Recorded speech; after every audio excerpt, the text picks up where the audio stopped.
Assalamualaikum warahmatullahi wabarakatuh.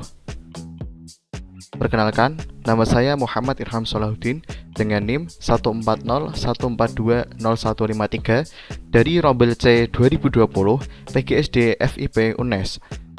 Di sini saya akan mempresentasikan tentang prinsip dan model pengelolaan pembelajaran kelas rangkap, di mana materi ini terdapat pada mata kuliah pembelajaran kelas rangkap yang diampu oleh Ibu Dr. Sri Sulistyorini MPD. Selanjutnya adalah daftar isi. Berikut ini adalah daftar isinya. Yang pertama, prinsip pembelajaran kelas rangkap. Yang kedua, model pengelolaan kelas rangkap. Yang pertama, prinsip pembelajaran kelas rangkap. Pembelajaran kelas rangkap atau PKR merupakan salah satu bentuk pembelajaran yang perlu dikuasai oleh para guru sekolah dasar atau SD. Sebagai salah satu bentuk pembelajaran, PKR mengikuti prinsip-prinsip pembelajaran secara umum, sebagaimana halnya bentuk-bentuk pembelajaran yang lain. Misalnya, prinsip perbedaan kemampuan individual murid yang harus diperhatikan guru, membangkitkan motivasi belajar murid. Belajar hanya terjadi jika murid aktif, sehingga guru harus berusaha mengaktifkan murid. Di samping prinsip-prinsip pembelajaran secara umum, PKR mempunyai prinsip khusus, yaitu keserempakan kegiatan pembelajaran dalam PKR, kadar tinggi waktu keaktifan akademik atau WKA, kontak psikologis guru dan muridnya berkelanjutan, dan pemanfaatan sumber secara efisien. Selanjutnya adalah prinsip pembelajaran kelas rangkap yang meliputi prinsip khusus. Yang pertama, keserempakan kegiatan pembelajaran dalam PKR. Guru menghadapi 2 kelas atau lebih pada waktu yang sama. Oleh karena itu, prinsip utama PKR adalah kegiatan pembelajaran terjadi secara bersamaan atau serempak. Kedua, kadar tinggi waktu keaktifan akademik atau WKA selama berlangsungnya PKR. Semua murid harus secara aktif menghayati pengalaman belajar yang bermakna, baik yang berkaitan dengan tuntutan kurikulum maupun yang berkaitan dengan tujuan-tujuan yang bersifat jangka panjang, seperti kemampuan berpikir kritis, mandiri, bertanggung jawab, dan bekerja sama. Yang ketiga, kontak psikologis guru dan murid yang berkelanjutan dalam PKR. Guru harus selalu berusaha dengan berbagai cara agar setiap dan semua murid merasa dapat perhatian dari guru secara terus-menerus. Agar mampu melakukan hal ini, guru harus menguasai berbagai teknik, terutama teknik dalam pembelajaran. Yang keempat, pemanfaatan sumber secara efisien. Dalam pembelajaran, sumber dapat berupa peralatan atau sarana, nara atau orang, dan waktu. Agar terjadi WKA yang tinggi, semua jenis sumber tersebut harus dimanfaatkan secara efisien.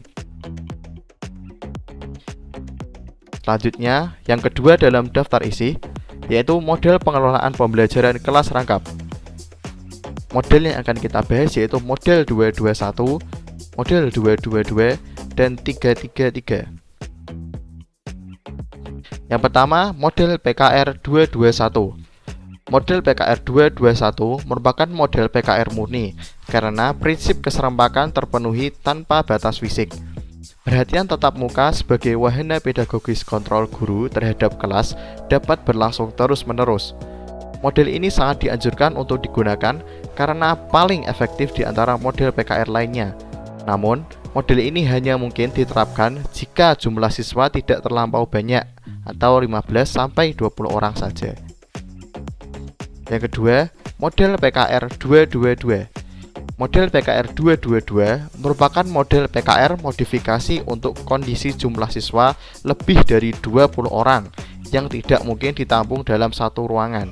Penerapan model ini mempunyai dampak antara lain perhatian tatap muka sebagai wahana pedagogis kontrol guru terhadap kelas tidak dapat berlangsung terus-menerus karena masing-masing kelas harus menunggu hadirnya guru secara fisik secara bergiliran. Waktu tunggu tentunya lebih lama karena guru harus berpindah-pindah di antara 2 ruangan. Oleh karena itu, harus dirancang dengan cermat agar tanpa kehadiran guru untuk sementara, siswa tetap dapat belajar dengan penuh perhatian. Dalam praktik, model ini tidak seefektif model PKR 221. Yang ketiga, model PKR 333. Model PKR 333 sama dengan model PKR 222. Merupakan model PKR modifikasi karena prinsip keserempakan tidak terkendalikan dengan utuh secara tatap muka, mengingat terdapat batas fisik. Dampaknya, perhatian tatap muka sebagai wahana pedagogis kontrol guru terhadap kelas tidak dapat berlangsung terus-menerus karena masing-masing kelas harus menunggu hadirnya guru secara fisik. Waktu tunggu tentunya jauh lebih lama lagi karena guru harus berpindah-pindah di antara 3 ruangan. Model ini tidak dianjurkan untuk sering digunakan karena kurang efektif. Model ini hanya digunakan apabila memang secara fisik tidak dimungkinkan penerapan model 222.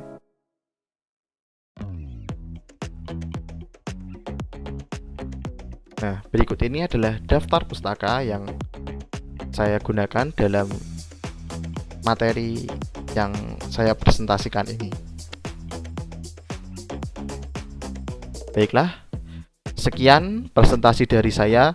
Apabila terdapat kesalahan kata baik yang sengaja maupun tidak, saya mohon maaf. Terima kasih. Wassalamualaikum warahmatullahi wabarakatuh.